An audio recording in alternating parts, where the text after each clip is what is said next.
Estamos iniciando mais um programa Esclarecimentos Oportunos.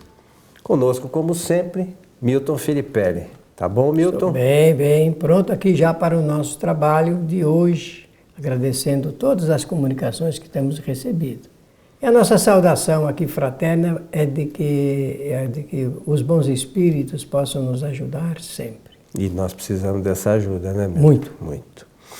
Meu amigo Milton, nos foi encaminhada uma solicitação que é bastante corriqueira e a gente às vezes não se dá conta disso, né?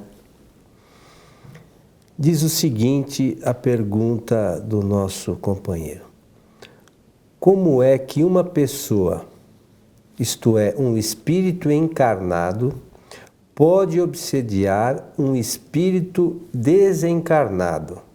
E por que isto acontece? A gente tem que falar um pouquinho das causas da obsessão, os laços que acabam unindo, enfim.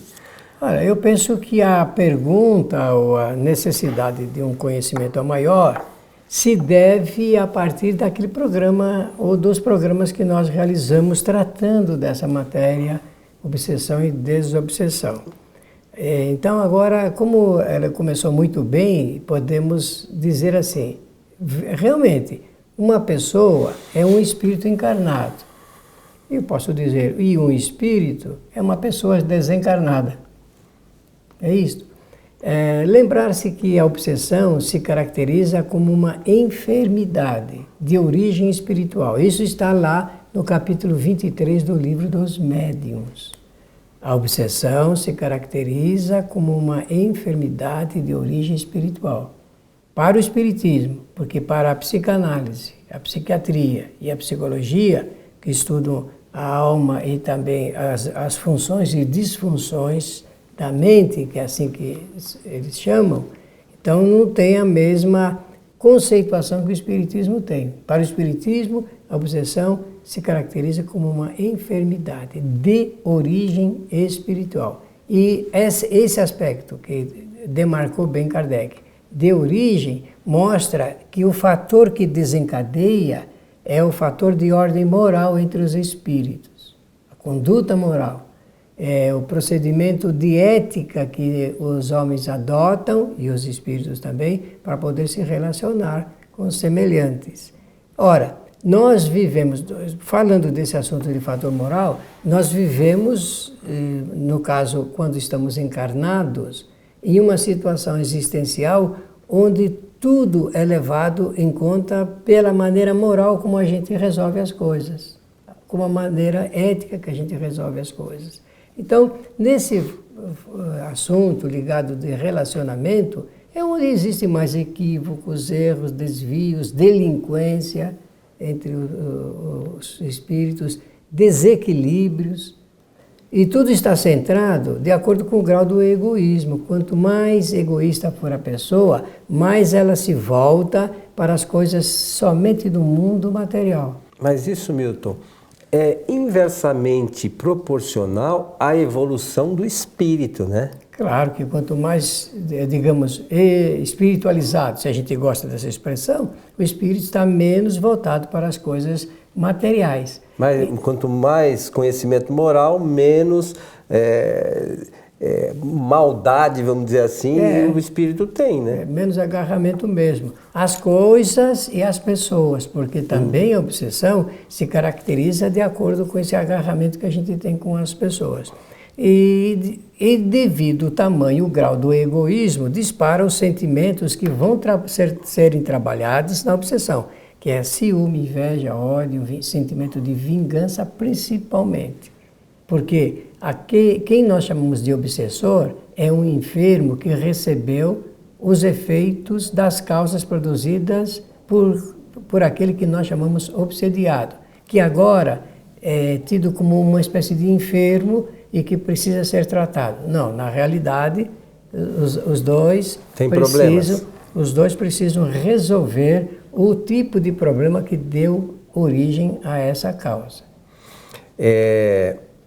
Muitas das vezes, se essa essa solução, digamos assim, não se dá de forma amistosa entre esses dois, né, os espíritos, depois chega ao caso de eles reencarnarem numa mesma família, né, Milton? Até pode ser, sim. Até pode ser, porque quando a gente usa a palavra desobsessão, não é só o afastamento, porque essa palavra desobsessão, as duas, o prefixo, des, dá a impressão que afastando o espírito obsessor, você já resolve o problema da enfermidade. Não é bem assim. Conforme nós estamos falando, nós estamos tratando dos efeitos que precisam remontar às causas produzidas.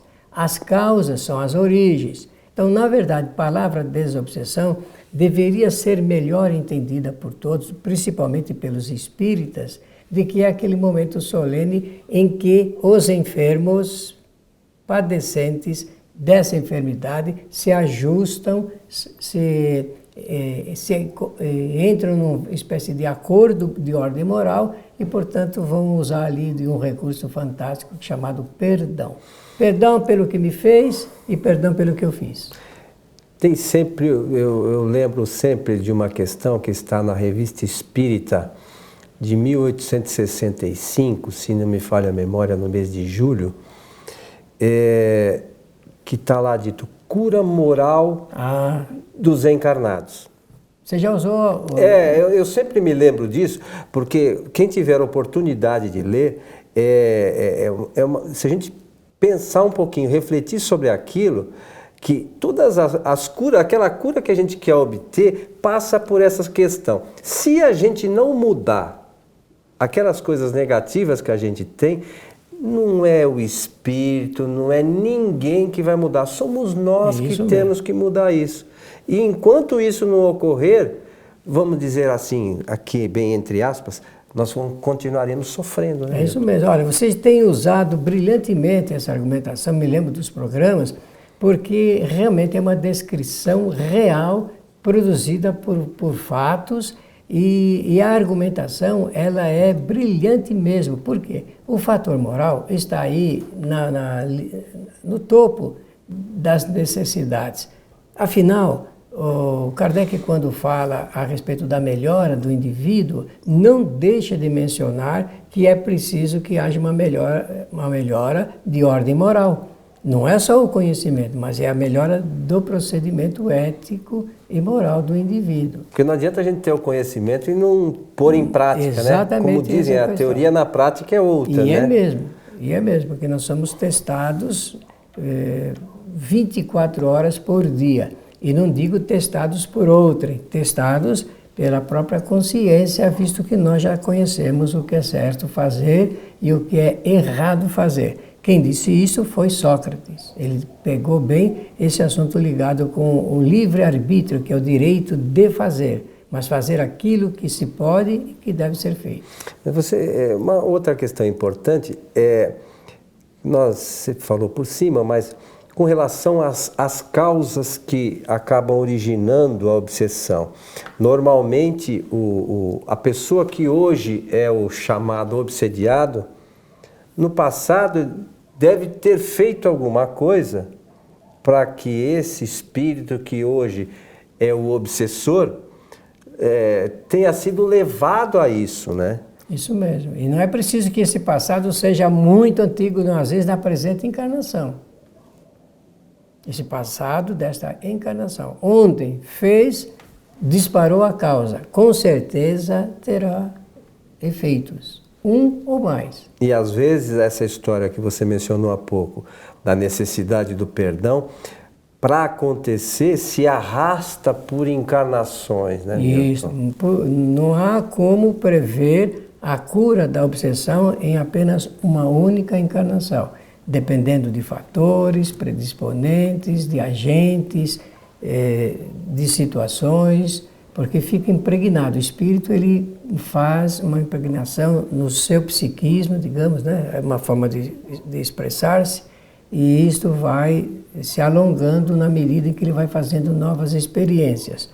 Quando o sentimento é de vingança, isso se cristaliza no pensamento do espírito, ele não vê outra coisa a não ser aquela necessidade de vingar-se daquilo que uma ou outra, várias pessoas fizeram. Você sabe que o que me parece, Milton, que muitas vezes, digamos aqui, é assim, o nosso companheiro aqui fala, como uma pessoa pode obsediar um espírito desencarnado, né? Essa é a questão central. Então, às vezes, o encarnado, quando alguém lá do seu relacionamento desencarna, ele fica com aqueles pensamentos, por que fez isso, por que não deixou herança para mim, ou outras coisas mais. Ele não se dá conta que aquilo é algo extremamente nocivo para aquele espírito que retornou para a erraticidade, né, Milton? E dependendo da situação que ele se encontra, pode vivenciar isso com uma maior força, e se ele tiver uma condição diferente daquele que ficou aqui encarnado, ele pode realmente sair-se melhor.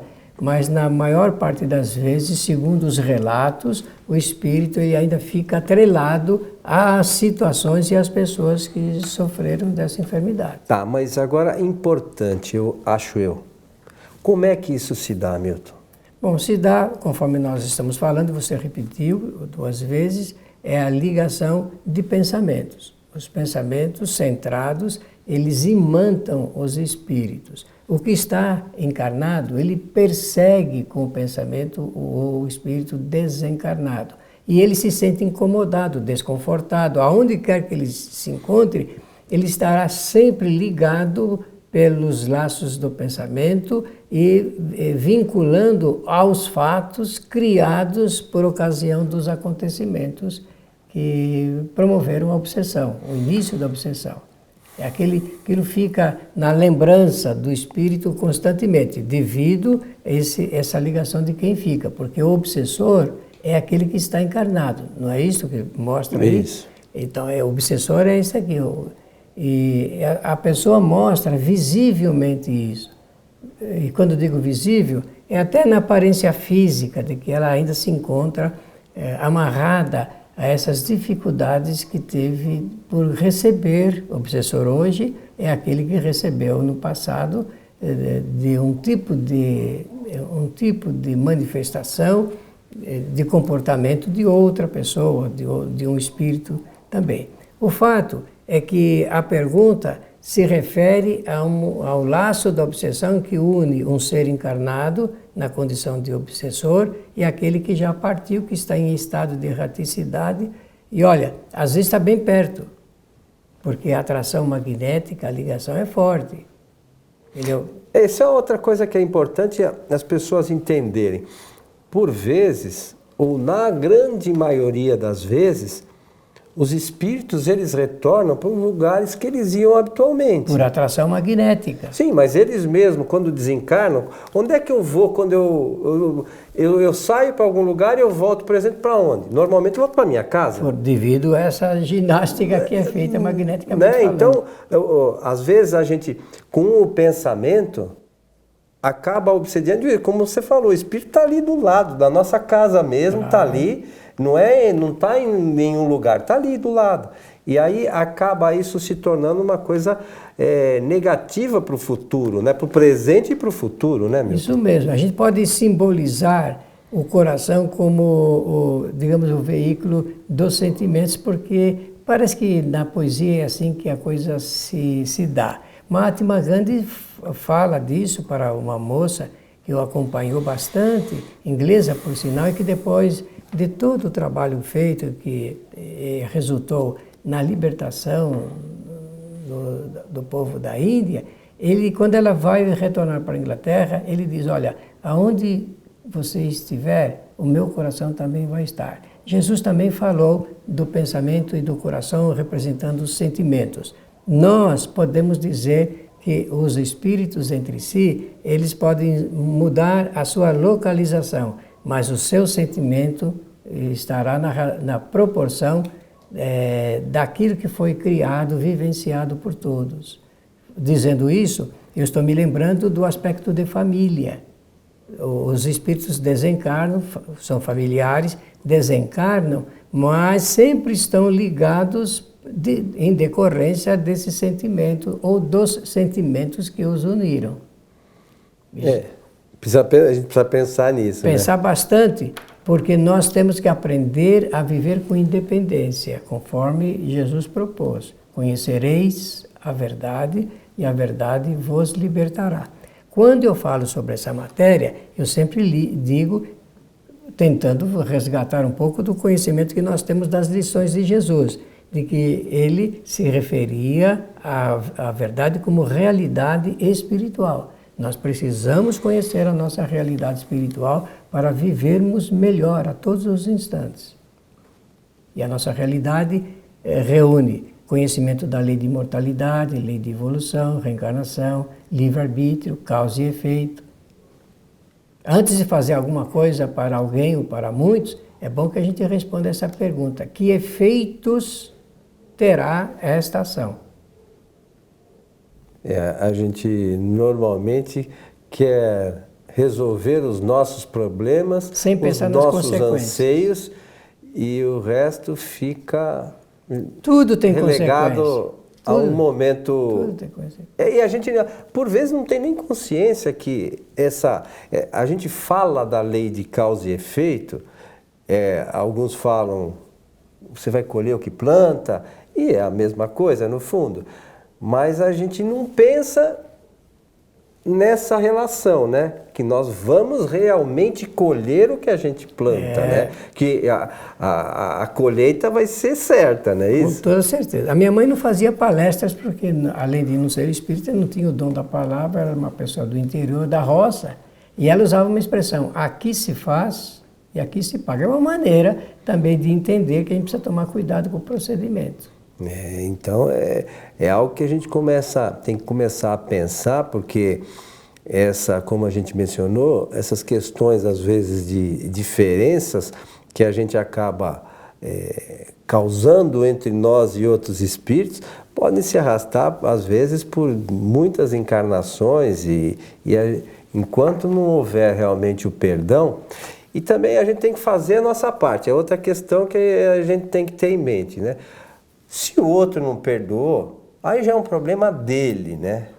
Nós temos que fazer a nossa parte da melhor forma. A gente não pode resolver a vida dos outros. Com naturalidade, sem artificialidade, sem coisas encomendadas, sem coisas padronizadas. A coisa saída do sentimento mais puro e mais nobre, que é o que melhor podemos fazer. O restante fica por conta das decorrências que nós produzimos. Temos que estudar bastante, né, Sandro? O Espiritismo oferece uma farta contribuição para isso. E, nesse caso, vamos recomendar, mais uma vez, já falamos aqui do capítulo 23 do Livro dos Médiuns, que trata desse assunto ligado com essa enfermidade. E lembrando aqui que a obsessão, além desse caso do encarnado para o desencarnado, há também do desencarnado para o encarnado, do encarnado para o encarnado, do desencarnado para o desencarnado. Enfim, a gente precisa tomar cuidado com o que a gente pensa, não é isso? Isso mesmo. Nossos pensamentos. E palavras, porque às vezes a gente não percebe que uma palavra pequenina, mas dita em determinados momentos, pode criar e gerar... Mas você sabe que um dia desse eu estava pensando sobre isso. Às vezes a gente externa, mas aí a pessoa que está do outro lado acaba sabendo, como nós aqui estamos conversando. Mas os casos de pensar são mais graves, porque a gente não fala, e às vezes a pessoa acha que nós morremos de amores por ela. No fundo, a gente queria que ela... Sim, não falar mais nada. Qualquer coisa menos boa. Mas, enfim, nós precisamos policiar, sobretudo, o que pensamos. Porque se a gente pensar direito, a gente nem fala errado, né, meu? Até por efeito de utilidade, devemos pensar o bem. É isso aí. Até para nós mesmos, né? Efeito de utilidade. Estamos chegando ao final deste programa. Agradecemos a atenção generosa de todos e desejamos que os bons espíritos nos ajudem sempre. Nós lembramos sempre que este programa e todos os outros nossos programas podem ser assistidos no site kardec.tv. É só isso, kardec.tv, fácil de lembrar, curtinho. E esses programas têm sempre o objetivo de levar os esclarecimentos da doutrina espírita, e nós aqui procuramos nos basear nas obras também de Kardec, né? Para a gente trocar as nossas ideias, as nossas referências para quem quer estudar sobre isso. A gente sugere sempre os livros de Kardec. A todos o nosso abraço e esperamos encontrá-los em nosso próximo programa. Até lá!